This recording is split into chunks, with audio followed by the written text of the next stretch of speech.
मैं एक बार आपको जी सारा पहले 4 पेज दोबारा से रिकॉल कर लेते हैं ताकि बिल्कुल कंक्रीट हो जाए और हमारी रिवीजन भी साथ के साथ चलती है। सबसे पहले हमने कहा कि फाइनेंशियल इकोसिस्टम या फाइनेंशियल मार्केट्स क्यों इंपॉर्टेंट है।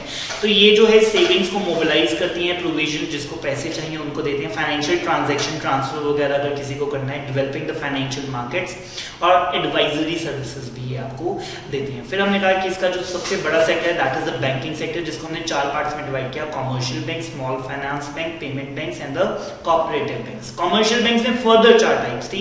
सबसे पहले है कि पब्लिक सेक्टर, जिसमें मेजर स्टेक गवर्नमेंट के पास रहता है और गवर्नमेंट इनको कंट्रोल करती है। ठीक है, आपकी सिर्फ नॉलेज के लिए बता रहा हूँ, ये पेपर पॉइंट ऑफ व्यू से रेलेवेंट नहीं है। अब आप कहेंगे कि सर गवर्नमेंट के बिहाफ पे ये शेयर किसके नाम से, मोदी जी के नाम से? ये हमेशा प्रेसिडेंट ऑफ इंडिया के नाम से होते हैं। ठीक है, सो अगर मैं इस कोई भी हम बैंक खोल लेंगे, पीएनबी अगर मैं खोलूंगा, ठीक है, और मैं एमसीए की वेबसाइट पे जाकर आपको उसका शेयर होल्डिंग पैटर्न दिखाऊंगा कि किसके पास कितने शेयर हैं, तो वहां पर आप देखेंगे कि 81% शेयर्स आर हेल्ड बाय, तो वहां पे लिखा होगा प्रेसिडेंट ऑफ इंडिया। ठीक है, प्रेसिडेंट ऑफ इंडिया मतलब गवर्नमेंट ने जो होल्ड करने होते हैं, तो जितनी भी गवर्नमेंट की होल्डिंग्स होती है वो हमेशा प्रेसिडेंट ऑफ इंडिया के नाम से होल्ड की जाती है। ठीक है, मेजॉरिटी ऑफ द टाइम्स, सिर्फ आपकी नॉलेज के लिए मैंने आपको बताया। और वो कहते हैं कि आज भी हमारे पूरे देश में जितनी भी बैंकिंग की सर्विसेज हैं उसमें 75% stake public sector companies banks उसको टैकल कर रहे हैं।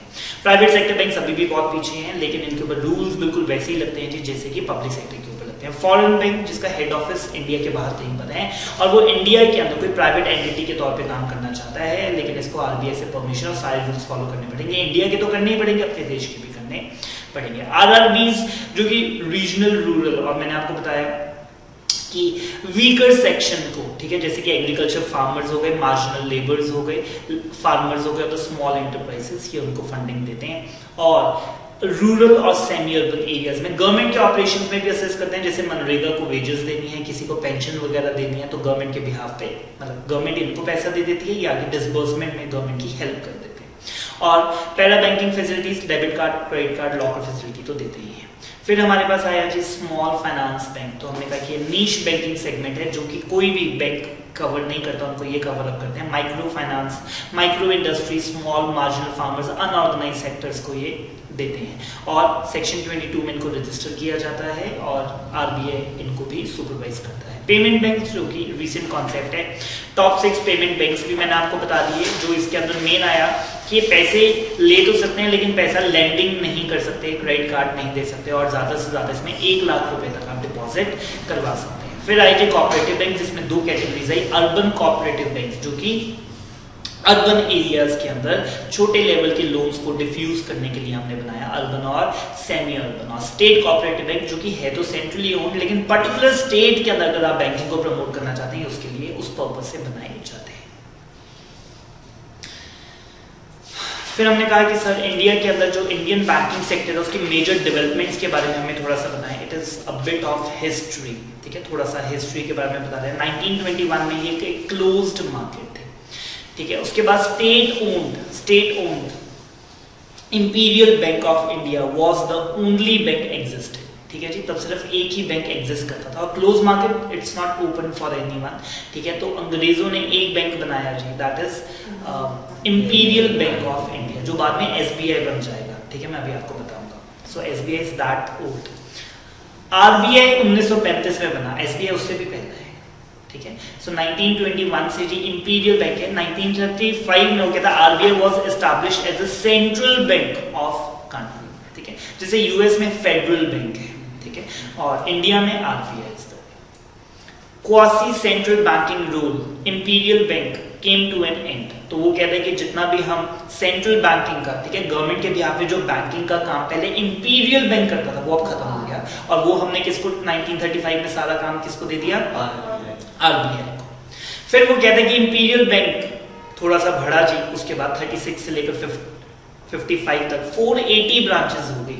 And in order to increase the penetration in the rural areas, imperial bank was converted into the SBI, इसको हमने कन्वर्ट कर दिया एसबीआई के अंदर।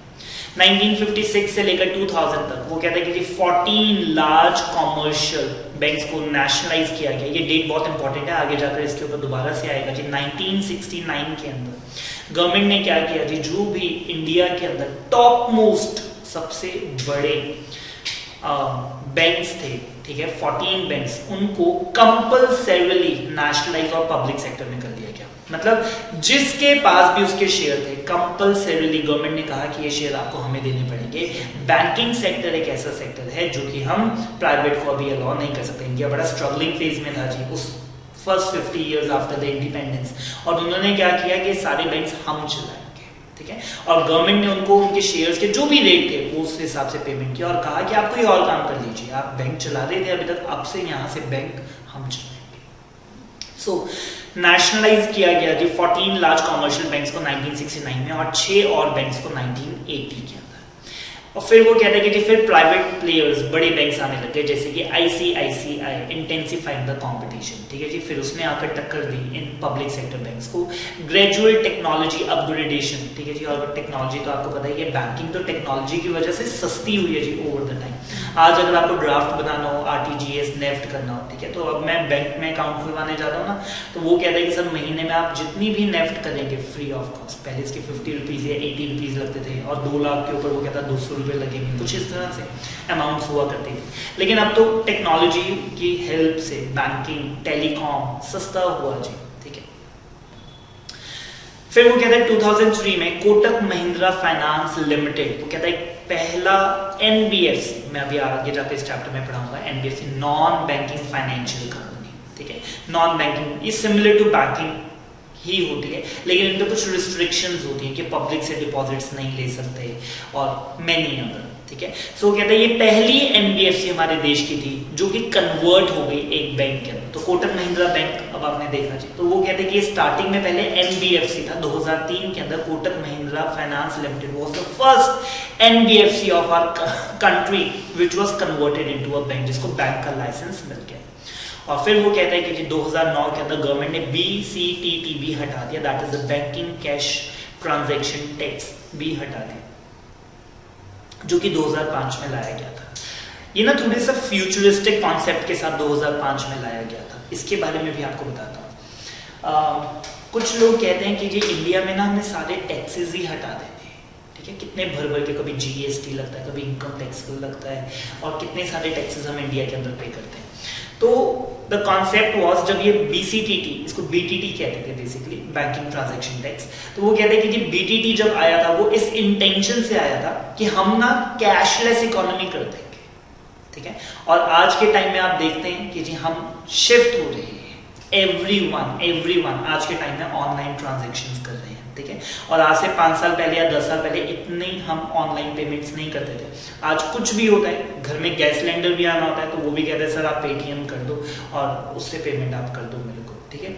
सो we are shifting to the cashless economy, और 10 साल 15 साल के बाद कैश खत्म हो जाएगा, छोटी मोटी ट्रांजैक्शंस के लिए कैश होगा, और घर में जो आप कैश आज की डेट में अगर देखते हैं लाखों का, ठीक है, तो इट विल बी कुछ 10, 20, 50 हज़ार रुपए होंगे, और आप कहेंगे कोई जरूरत नहीं है, ठीक है, मैं बस मोबाइल कैरी कर रहा हूँ ना या कार्ड कैरी कर रहा हूँ ना, तो मैं कहीं पे भी ट्रैवल करने जाता हूँ ना, हमको कैश कैरी करने की जरूरत नहीं है, because it will serve the purpose.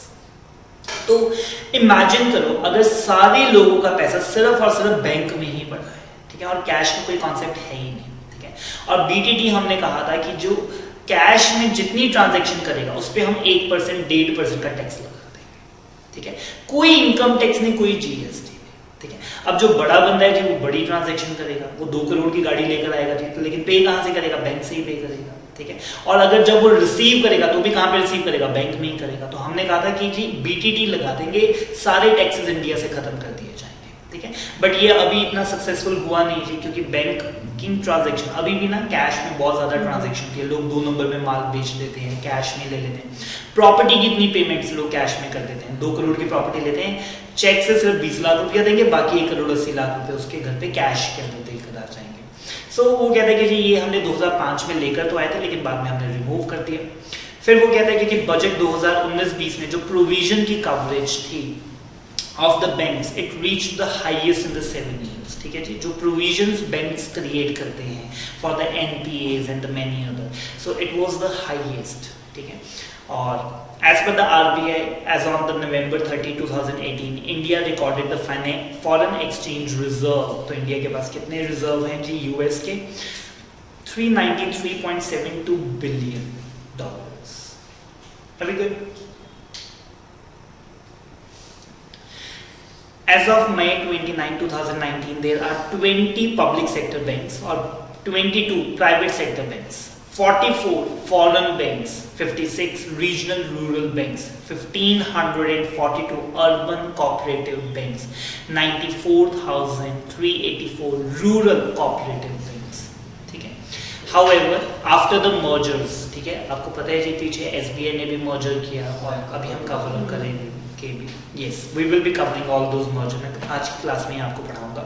So the country, थोड़ा ठीक कर लीजिए, यहाँ पे spelling mistake हो गई. The country will have 12 public sector banks, including the State Bank of India and the Bank of Baroda. Bank of India, Central Bank of India will continue to remain the independent. Fine.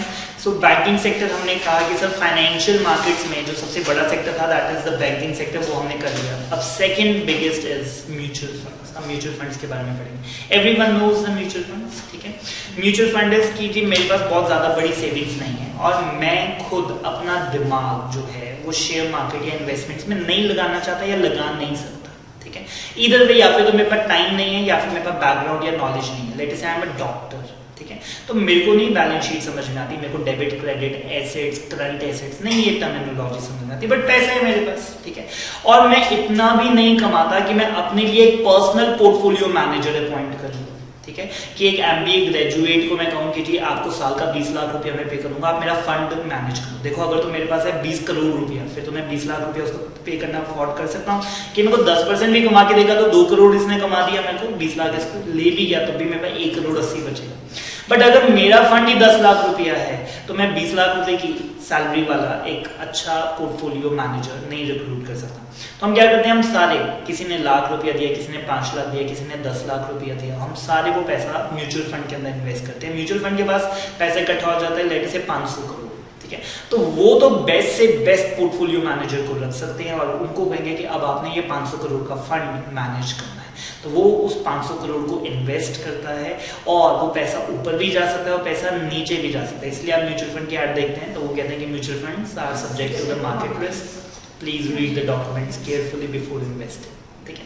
So mutual fund का concept clear है. So मैंने यहाँ पे थोड़ा सा बताने की कोशिश भी की है कि छोटे छोटे बहुत सारे इन्वेस्टर्स इकट्ठे हो जाते हैं, दे पूल अप देयर मनी. ठीक है. और वो सारा पैसा फिर एक फंड मैनेजर को दे देते हैं जी, जो कि पढ़ा लिखा बड़ा हाईली पेड पर्सन रहते हैं और वो उनके बिहाफ पे उस पैसे को इन्वेस्ट करता है इन द सिक्योरिटीज को होल्ड करता है और जनरेट करता है जी रिटर्न्स. ठीक है जी.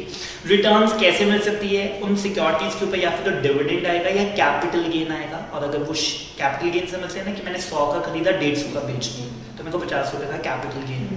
चाहे कंपनी ने उस दौरान कोई भी डिविडेंड नहीं दिया तो जनरली डिविडेंड नहीं भी होता है बट कैपिटल गेन होता है तो कंपनी को फायदा हो जाता है, इन्वेस्टर को फायदा हो जाता है.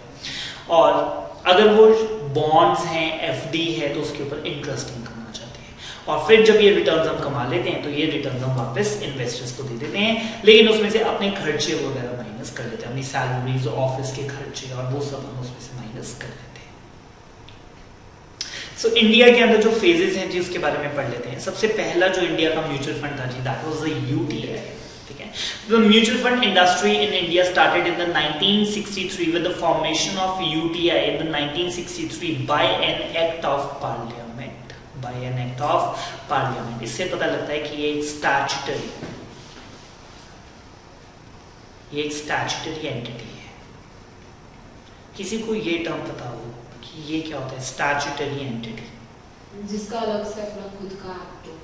Perfectly said. जिसको स्पेशली एक्ट हो. यस. जैसे कंपनीज एक्ट के अंदर लेट अस से मैं एक कंपनी खोल लेता हूँ सिंघानिया इंटरनेशनल प्राइवेट लिमिटेड. ठीक है. तो it will be governed by the companies act. ठीक है. उसको गवर्न करने के लिए कोई अलग से एक्ट नहीं हमारे पास बना हुआ and it will be governed bye a general act. ठीक है. कंपनीज एक्ट सिर्फ मेरे को गवर्न नहीं कर रहा, इंडिया के अंदर 20 लाख और कंपनीज को भी गवर्न कर रहा है और 20 लाख कंपनीज जो है they are governed by companies act. So मैं स्टैट्यूटरी एंटिटी नहीं है, लेकिन RBI हो गया, SBI हो गया, UTI हो गया, वो कहते हैं कि ये जब कंपनीज बनाई गई तो इनके लिए अलग से एक्ट बनाया और ये एक्ट बताएगा कि UTI क्या काम कर सकता है, क्या नहीं कर सकता है, किसको पैसा दे सकता है, किसको नहीं दे सकता, कहां से पैसा लेगा, कहां से पैसा नहीं ले सकता. हर एक चीज अगर आपने UTI के बारे में देखना है कि UTI कैसे ऑपरेट करेगा तो आपको यूटीआई एक्ट खोल के देखना पड़ेगा। सो जिनके लिए एक स्पेशल एक्ट बनाया जाता है जैसे आरबीआई, ठीक है, उनको बोलते हैं they are the statutory entity, ठीक है, जिनके लिए एक स्पेशलाइज्ड अलग से एक फुल ऑन एक्ट एग्जिस्ट करता है। So वो कहता है कि जी it is created by an act of parliament and function under the regulatory and the administrative of the RBI. 1978 में वो कहता है कि आरबीआई से यूटीआई को डीलिंक कर दिया गया। अब आरबीआई को कहा कि आपने यूटीआई को सुपरवाइज या मॉनिटर नहीं करना, बल्कि अब आपके बिहाफ पे कौन करेगा, IDBI and the Industrial Development Bank of India took over the regulatory and the administrative control over in place of RBI। तो अब यूटीआई को 1978 63 से लेकर 78 पहले 15 साल आरबीआई ने सुपरवाइज किया, ठीक है, मॉनिटर किया कि इसमें कुछ गड़बड़ तो नहीं है, अच्छे से चल रहा है ना, और 15 साल के बाद आईडीबीआई ने टुक ओवर कर लिया। अब वो कहते हैं कि जी हम इसको मॉनिटर करेंगे। और ये 63 में पैदा हुए जी, और ये पहली स्कीम कब लेकर आए, 64 के अंदर लेकर आए। Was the first scheme launch by the UTI. और वो कहता है कि जी 1988 तक 25 साल के बाद, 25 साल हो गए ना, 63 में ये बना था, 88 25 इयर्स के बाद यूटीआई के पास AUM that is the assets under management was 6,700 crore rupees के पैसे इनके पास इकट्ठे हो गए थे, ठीक है। AUM आप समझते हैं, जैसे हम सब ने ना पैसा इकट्ठा करके जो म्यूचुअल फंड को दिया, ठीक है, सो उन्होंने लेट से हम सब ने 5,000 करोड़ रुपया उनको इकट्ठा करके दिया, तो उनके पास AUM कितना माना जाएगा, 5,000 करोड़। उनकी मैनेजमेंट के अंडर कितने एसेट्स हैं, बट ये क्या उनके पैसे हैं, जी नहीं, ये पैसे तो हमारे इन्वेस्टर्स के, बट हमारे बिहाफ पे वो इसको मैनेज करते हैं। तो लोगों ने कितना रुपया उनको दिया था 25 सालों के अंदर, 6,700 crore. Fine, are we good, चलेंगे सेकेंड फेज। तो फर्स्ट फेज में जी मोनोपोली थी जी पहले 25 साल किसकी, यूटीआई की, ठीक है, एक ही फंड। फिर वो कहते हैं कि 1987 marked the entry of the public sector mutual funds, ठीक है जी। पब्लिक सेक्टर मतलब गवर्नमेंट ओन्ड, ये भी गवर्नमेंट ओन्ड, प्राइवेट सेक्टर मतलब प्राइवेट, ठीक है, बट अभी भी हमने 25 साल के बाद भी दरवाजे अगर खोले तो सिर्फ और सिर्फ पब्लिक सेक्टर। पहले तो मोनोपोली थी, अकेला यूटीआई, हमने कहा म्यूचुअल फंड में इन्वेस्ट करना है और कोई है ही नहीं, सिर्फ एक ही है जी यूटीआई। तो वैरायटी थी ही नहीं, कंपटीशन था ही नहीं, लेकिन अब हमने कंपटीशन क्रिएट किया। Set up by the public sector banks and the life insurance company and the general insurance corporation of India। तो LIC और GIC इन सबको भी हमने अलाउ किया, और पब्लिक सेक्टर बैंक्स को भी कहा कि अगर आप अपने म्यूचुअल फंड्स खोलना चाहते हैं तो अब आप भी म्यूचुअल फंड खोल सकते हैं। पब्लिक सेक्टर बैंक जो कि गवर्नमेंट के ही थे, LIC और GIC का आपको पता ही है, ये तो फुली गवर्नमेंट ओन्ड है। SBI mutual fund was the first non UTI mutual fund. जब हमने अलाउ किया तो SBI was the fastest player जो सबसे पहले अपना एक म्यूचुअल फंड लेकर है। तो यूटीआई के बाद सेकंड एंट्री किसकी हुई, एसबीआई म्यूचुअल फंड की, established in the June 1987, followed by, और उसके बाद तो जी फिर लाइन लग गई, कैन बैंक, ठीक है, ये कैनरा बैंक हमारे पास है, फिर पंजाब नेशनल बैंक भी म्यूचुअल फंड लेकर आया, इंडियन बैंक म्यूचुअल फंड लेकर आया, and at the end of 1993 mutual fund industry के पास AUM कितना इकट्ठा हो गया, 47,000 करोड़, ठीक है, 47,004 करोड़ रुपीस का फंड सभी म्यूचुअल फंड्स के पास इकट्ठा हो गया, बट पब्लिक सेक्टर अभी तक भी नहीं आया। आइए थर्ड फेज। अब वो कहता है थर्ड फेज के अंदर सबसे बड़ी चीज जो हुई, सेबी बना दिया जी, सेबी हमने बना दिया। और आरबीआई के बाद अगर मैं कहता हूं कि इंडिया का अगर कोई बेस्ट रेगुलेटर है, दैट इज द सेबी, ठीक है, and doing a wonderful job. SEBI के लिए हैट्स ऑफ हैं जी, ठीक है, और इतने बड़े देश के अंदर इतनी सारी कंपनीज को मॉनिटर करना इज नॉट अ जोक, और सेबी इज वेरी स्ट्रिक्ट, ठीक है। और सहारा का जो हम 2012 में स्कैम रिवील हुआ, सिर्फ सेबी ने किया, ठीक है। और सेबी आप कहेंगे कि सर सहारा तो कितनी पुरानी थी, ठीक है, फिर 2012 में ही क्यों पकड़ी गई, ठीक है, इतने साल सेबी क्या कर रही थी, ध्यान से सुनिएगा। सेबी आपकी कंपनी के ऊपर सिर्फ तभी मॉनिटर करती है जब आप पब्लिक से पैसा लेते हैं, ठीक है। अगर मैं एक प्राइवेट लिमिटेड कंपनी हूं, ठीक है, जिसके मेजर चंक ऑफ शेयर्स हम कुछ लोगों के पास हैं, मेरी फैमिली या मेरे फ्रेंड्स के पास हैं, इन दैट केस सेबी मेरे को मॉनिटर नहीं करेगी, मेरे को एक भी सेबी को चिट्ठी नहीं लिखनी, अप्रूवल नहीं लिखनी, और सेबी मेरे को मॉनिटर नहीं करेगी इररिस्पेक्टिव ऑफ माय साइज, ठीक है, आप कहेंगे सर प्राइवेट लिमिटेड कंपनी में आपकी टर्नओवर पता है कितनी है, 5,000 करोड़ रुपए की है।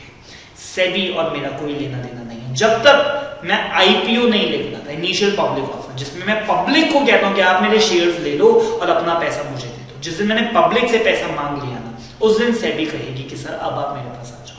Same is the Sahara. Sahara 20 साल से काम कर रही थी but as a private player काम कर रही थी। उनकी मुश्किलें हुई ही उस दिन जिस दिन उन्होंने कहा कि we want to take the money in the IPO, ठीक है।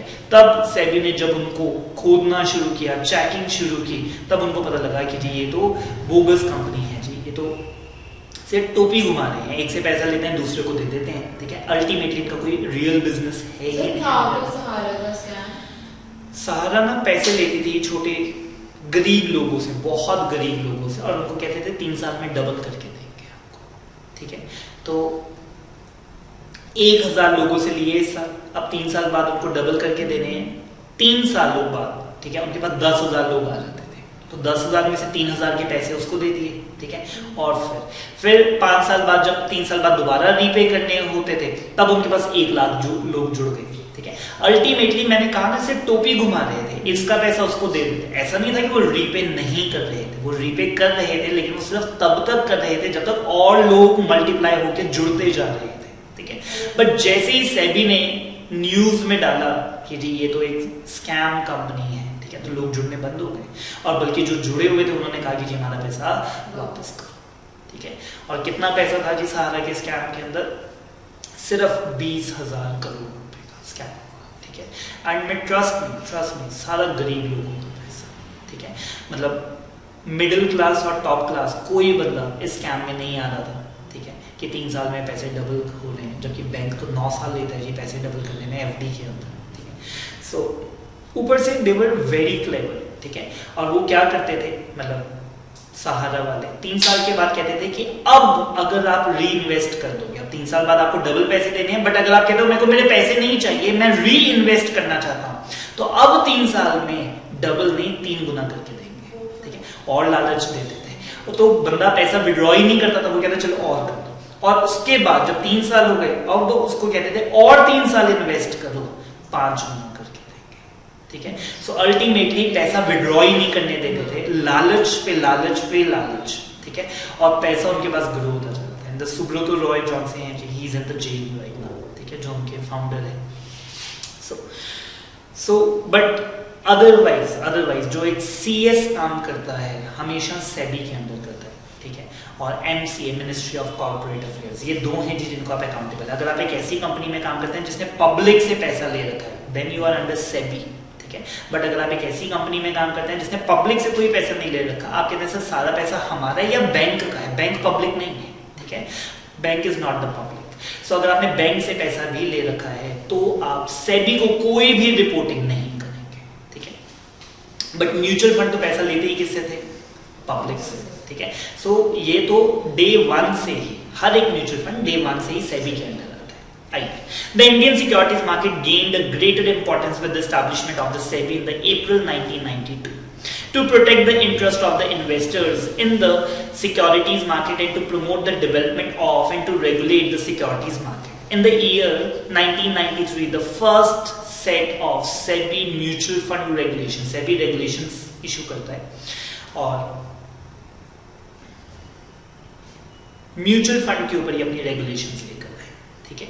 सेबी देखिए एक बोर्ड है, ठीक है, securities and exchange board of India, और जो बोर्ड है उसके पास इतनी पावर नहीं होती कि वो एक्ट बनाते हैं, एक्ट के लिए तो पार्लियामेंट जाना पड़ता है, ठीक है। सो ये जो भी रूल्स एंड रेगुलेशंस लेकर आते हैं उनको रेगुलेशंस कहा जाता है, ठीक है।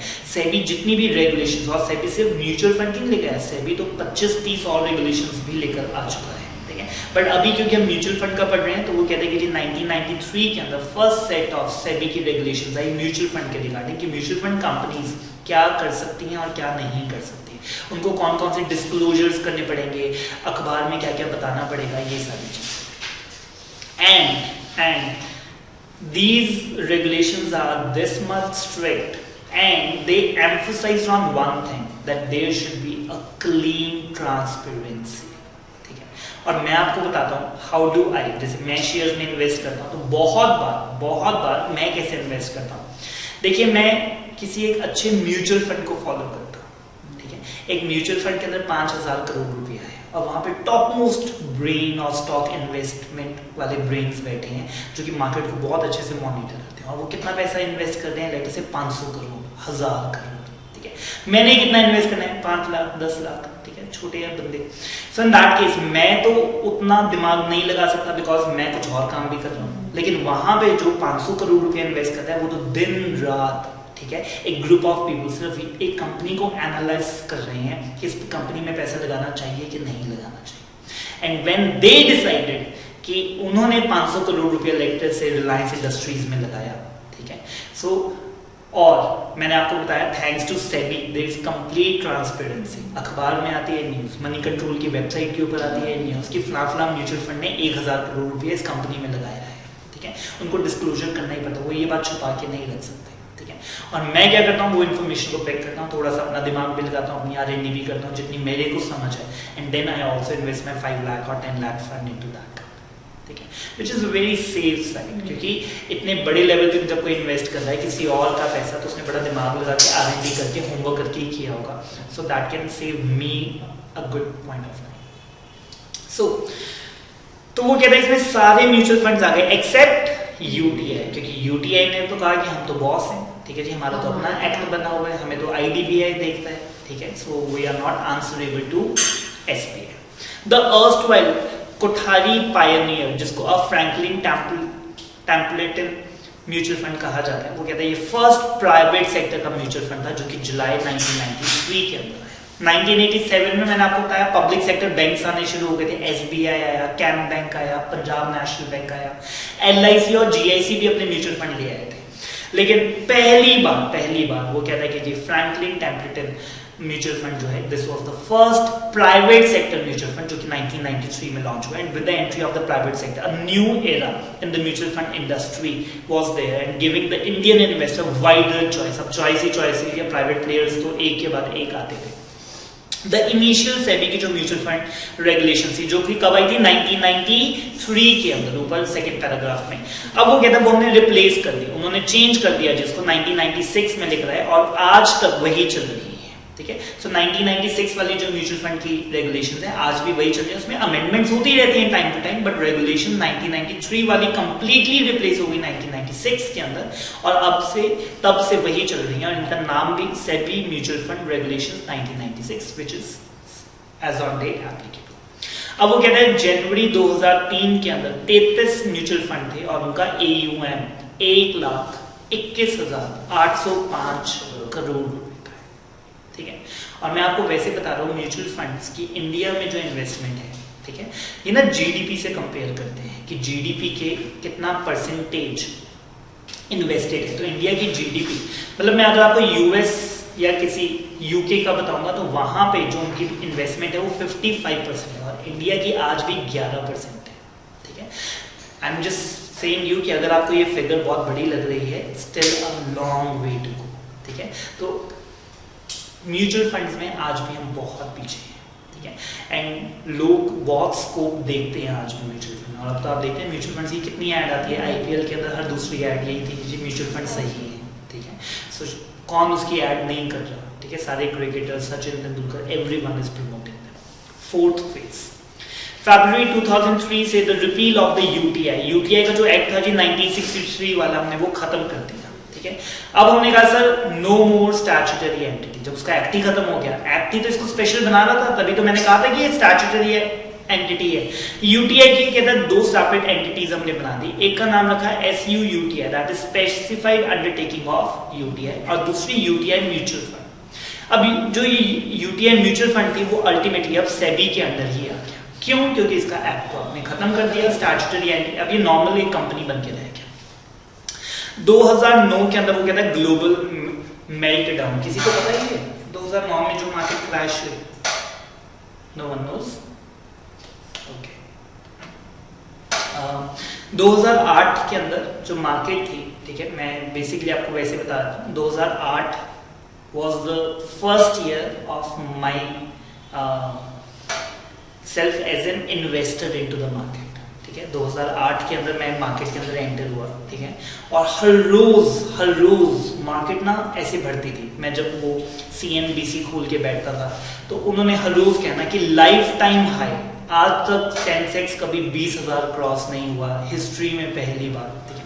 और फिर आना कि सेंसेक्स पहली बार 2 दिन बाद ही 20,500, फिर आना 2 दिन बाद ही सेंसेक्स 21,000 टच, हर रोज जंपिंग। और कोई share, you pick any share, और हफ्ते में 20% प्लस, हफ्ते में 20% plus, great return. And then started the meltdown, ठीक है। और ये मेल्ट डाउन जो था वो सिर्फ इंडिया का नहीं था, it was a global melt down and started with USA, ठीक है। आर्टिफिशियल ग्रोथ था वो, सॉर्ट ऑफ, वो स्पेकुलेशन थी, ठीक है, हवा में ही ग्रो करे जा रहे हैं, ठीक है। बट अल्टीमेटली वो कंपनीज इतना भी अच्छा नहीं कर रही थी, इंडिया की इकोनॉमी इतना भी अच्छा नहीं कर रही थी जितना वो राइज हो रही थी उस दौरान, ठीक है। और मार्केट उसके बाद हुई जी क्रैश, 21,000 पॉइंट से मार्केट क्रैश हुई and it was a nose dive, ठीक है, नोज डाइव, ठीक है। वो धीरे धीरे नहीं गिरी, वो ऐसे गिरी जी सीधा, and with in a passage of 3 to 4 months market थी जी 7,300 पॉइंट, 21,000 वाली सेंसेक्स कितने पर 7,000 पॉइंट्स के ऊपर, ठीक है। So it was such a big, और मतलब लिटरली से मेरे बजट का भी, मतलब मेरे पोर्टफोलियो का भी सिर्फ 20% रह गया था। तो मैंने 1 लाख रुपए से स्टार्ट किया था, तो मेरे पास जितने भी शेयर थे वो सिर्फ 20,000 के रह गए थे, 80,000 उनको लॉस में दिखाता था, ठीक है, कि 80,000 रुपए गायब, ठीक है। आपने 1 लाख रुपए इन्वेस्ट किया था तो जौन सा शेयर 500 का लिया था 100 रुपए का है वो, ठीक है। इट वाज लिटरली 20% के ऊपर we were at that point of time. और वो कहते हैं कि जी जब ये मेल्ट डाउन हुआ, और ये सारा हुआ जी यूएस की वजह से, सारा यूएस की वजह से वो वहां से शुरू हुआ। वहां पे एक बैंक था जी लेमन ब्रदर्स, ठीक है, वो बैंकक्रप्ट हुआ, ठीक है। और वो 127 साल पुराना बैंक था, और 127 सालों में उसने एक बार भी कभी लॉस नहीं दिखाया था। It was such a big bank, ठीक है, लेमन ब्रदर्स, और वो बैंकक्रप्ट हुआ जी 2009 के अंदर, ठीक है, क्योंकि यूएस का ही था, और US took the full responsibility, ठीक है। और literally I was new at that time, और मैं जिनको फॉलो करता था, जिनसे डिस्कशंस करता था, जो मेरे सीनियर्स थे, ठीक है, तो मैं उनसे जब बात करता था तो वो कहते थे कि Raghav just sit tight, prices दोबारा आएंगे, 7 से 8 साल लग जाएंगे, ठीक है। मतलब सेंसेक्स को 21,000 पे आने के लिए 7-8 साल लग जाएंगे। ये इतना स्वेयर रिसेशन है, ठीक है, ये कुछ महीनों का नहीं है, इट विल टेक। और 2 साल बाद my portfolio was at 110%, ठीक है। It was such a quick recovery, जहां पे सारे बोल रहे थे 7-8 साल लग जाएंगे, 2 साल के अंदर, और यूएस ने ही इसको जी वापस किया। फेडरल बैंक ने पैसे अपने, वो कहते हैं कि खजाने खोले जी, ठीक है, और वो कहते हैं कि जी we have to take our economy back on the top, ठीक है। और यूएस के अंदर उन्होंने क्या कहा कि जी आप हमसे लोन ले लो, ठीक है। पूछा कितने पे लोन, कहता 0% पे, बस पैसे वापस कर देना, ठीक है, कि आप लोन ले जाओ, कोई ब्याज नहीं। They just let the money flow into the market, और मार्केट फिर से 2 साल पे उसी प्राइसेस के, मतलब सेंसेक्स अगर आप चेक करेंगे ना तो 16-17 हजार पे आया, बट शेयर के प्राइसेस वो सारे आते थे, सारे। और मेरा जो पोर्टफोलियो 1 लाख का 20,000 रह गया था, वो दोबारा से 1,10,000 था 2 साल के अंदर। सर 0% लोन पे देने से डॉलर का प्राइस तो बहुत ज्यादा एकदम से गिरा नहीं होएगा?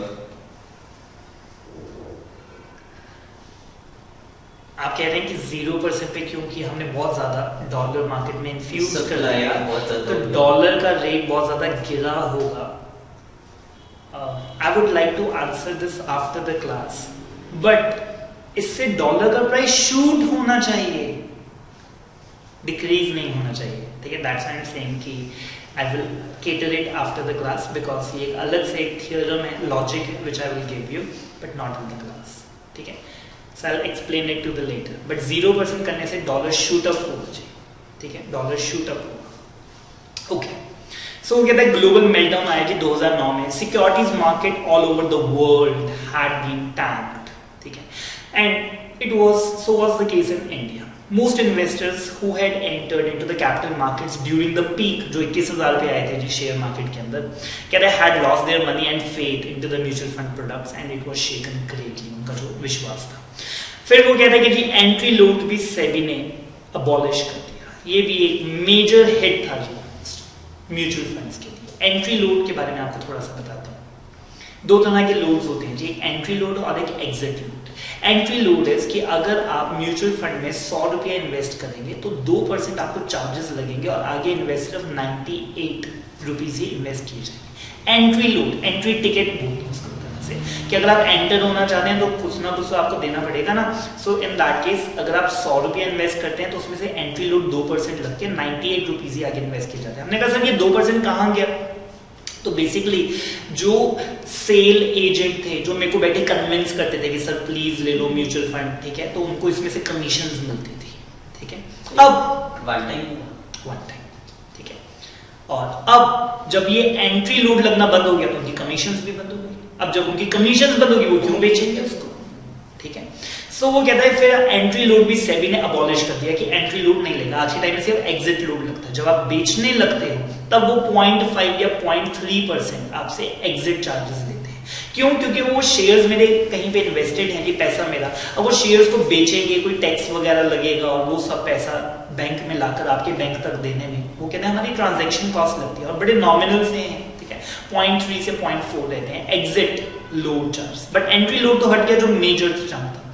कहते हैं कि जी कपल्ड द आफ्टर इफेक्ट्स, ठीक है जी, इसने आफ्टर इफेक्ट्स को और बढ़ा दिया क्राइसिस के and deepened the adverse impact on the Indian mutual fund industry, ठीक है, और इसने और बुरा हाल कर दिया which struggle to recover and remodel over the 2 years, 2 साल होते हैं जी फिर इसको रिकवर, ठीक है। तो दो बुरी चीजें हुई जी, एक तो ग्लोबल मेल्टडाउन हो गया, ऊपर से वो कहता है कि जी सेबी ने एंट्री लोड भी हटा दिया। एंट्री लोड हटा दिया तो देखिए किसी की मोटिवेशन ही नहीं थी इसमें इन्वेस्ट करवाने की।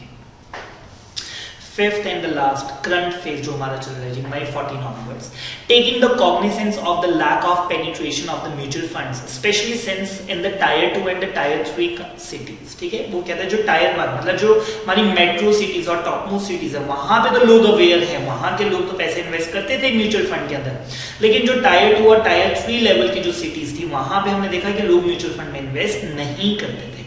And the need for the greater alignment of the interest of the various stakeholders, SEBI ने introduce किया जी several progressive measures in the September 2012 to re-energize the Indian mutual fund industry and increase the mutual funds penetration. The industry's AUM crossed the milestone of 10 trillion, that is 10 lakh crores. और वो कब first time हमने cross किया जी 31 मई 2014 को, और वो कहता है कि ये 10 लाख करोड़ 2016 में ही 15 लाख करोड़ हो गए, 1.5 गुना हो गए, ठीक है। तो अगला 5 लाख करोड़ हमें 2 सालों में ही मिल गया। उसके बाद तो जी हम बढ़ते ही जा रहे हैं। The overall size of the Indian mutual fund industry has grown from the 3.26 trillion और to 15.63 trillion on the August 36, 2016, and the highest AUM ever, and a 5-fold increase in the span of less than 10 years. 5 गुना ही हो गया। The number of investors भी कितने बढ़ गए? 3.95 करोड़ से 4.98 करोड़ बढ़ गए। On an average, वो कहता है कि 3.38 lakhs new folios, मतलब नए लोग जो हमारे पास आते हैं every month पिछले 2 सालों से बढ़ रहे हैं, ठीक है। अब म्यूचुअल फंड में बहुत लोग पैसा लगाना शुरू कर दिया है। The growth in the size of the industry, वो कहता है क्यों हुआ? ट्विन इफेक्ट की वजह से। एक तो वो कहता है कि जी रेगुलेटरी मेजर्स सेबी ने जो रीएनर्जाइज के लिए जो अच्छे स्टेप्स लिए। सेकेंडली वो कहता है कि जी म्यूचुअल फंड डिस्ट्रीब्यूटर्स ने भी रिटेल बेस के अंदर अपना काम बहुत बढ़ाया। आजकल जो आप इतनी एड्स देखते हैं म्यूचुअल फंड की, कहाँ इतनी एड्स हमें पहले देखने को मिलती थी।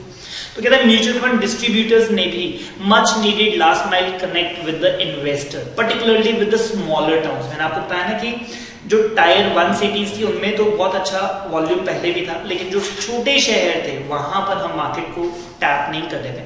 And this is not limited to just enabling the investor to invest into the appropriate, कहते हैं कि और डिस्ट्रीब्यूटर्स ने सिर्फ उनको ये नहीं कहा कि आप अच्छे से अच्छी स्कीम में पैसा लगाएं, बल्कि इन्वेस्टर को ये भी हेल्प की to stay on the course through the bouts. Bouts is जब डाउनफॉल आता है, जब बुरा टाइम आता है, ऑफ द मार्केट्स वॉलेटिलिटी, जब बुरा टाइम चलता है। देखिए आजकल टीवी में भी वो ये बात दिखाते हैं कि अगर लॉस हो भी गया ना कोई बात नहीं, यू कीप ऑन इन्वेस्टिंग और अल्टीमेटली फ्यूचर में जाएगा तो ऊपर नीचे होना ही होना है। एंड दस experience the benefit of investing into the mutual funds. Mutual fund distributors एक नया कॉन्सेप्ट लेकर आए, किससे, ये तो आप सबको ही पता होगा, that is a systematic investment plan, ठीक है। और मैं I am a big fan of the SIP, ठीक है, और wonderful returns of the SIP, ठीक है। और सिप को हमेशा लॉन्ग रन चलाएं, 5 साल 10 साल के लिए। सिप क्या होता है, जिसमें आप क्या कहते हैं कि जी आप एक चेक कट करके दे देते हैं, लेट से 2000 का, 5000 का, 10,000 का, 2 लाख का, जितनी भी आपकी पॉकेट अलाउ करती है। It can start with 500 rupees, ठीक है, it can start with 500 rupees per month, जिसमें आप कहते हैं कि जी मैं 500 रुपए के हर महीने इस कंपनी के म्यूचुअल फंड खरीदना चाहता हूं, ठीक है। अब उसका प्राइस अगर 20 रुपए चल रहा है तो 500 रुपए में 20 से डिवाइड करके आपके पास 25 यूनिट्स आ जाएंगे। अगर वो 50 का हो गया तो आपके पास 10 यूनिट आ जाएंगे। अगर वो गिर के 10 का रह गया तो आपके पास 50 यूनिट आ जाएंगे, ठीक है। तो वो ऊपर नीचे जाता रहेगा। और सिप के अंदर, क्योंकि आप हर प्राइस पे खरीदते रहे, ठीक है, और सिप के अंदर अगर आप जो सिप के लिए कहते हैं, ठीक है, मैं आपको सिर्फ, आई एम नॉट प्रमोटिंग, ठीक है, कल आप कहीं मेरे पास आ जाए सिप का 5000 का चेक लेके, अगर आप 5000 रुपए की सिप इन्वेस्ट करते हैं 25 सालों के लिए, ठीक है, सो दे से कि ये कितनी अमाउंट हो जाएगी। पहले हम ये देख लेते हैं इन्वेस्ट कितनी कर दी हमने, ठीक है। सो 5000 इंटू 12, 1 साल की इन्वेस्टमेंट, 60,000 इंटू 25, 15 लाख रुपए मैंने इन्वेस्ट कर दी। अगर मैं 5000 रुपए की सिप 25 साल तक रन करता हूँ तो एक एवरेज फंड आपको 1.25 करोड़ रुपया देता है, ठीक है। अब आप कहेंगे कि सर ये तो बड़ी अनरियलिस्टिक फिगर हमें लग रही है, ठीक है। और अगर आप इसकी पर एनम एवरेज ग्रोथ निकालोगे, ठीक है, कि ये हमें रिटर्न कितनी दे रहा है, जैसे एफडी 6% देता है, सो वो 15 लाख को 25 साल में 1.25 करोड़ होने के लिए कितना टाइम, कितनी रिटर्न लगती है। अगर मैंने ये कैलकुलेट किया हुआ है तो मैं आपको बता रहा हूँ 16% पर है। अब अगर मैं आपको कह रहा हूँ कि 16% की ग्रोथ है, वो तो रियलिस्टिक लगती है ना कि शेयर मार्केट में हमें 16% तो मिल ही सकता है, ठीक है। अगर एफडी 6% देता है तो 16% अगर आपको 25 साल तक मिल जाता है तो ये 5000 रुपये आपको 25 साल के बाद कितने हो जाएंगे, 1.25 करोड़ रुपये, ठीक है।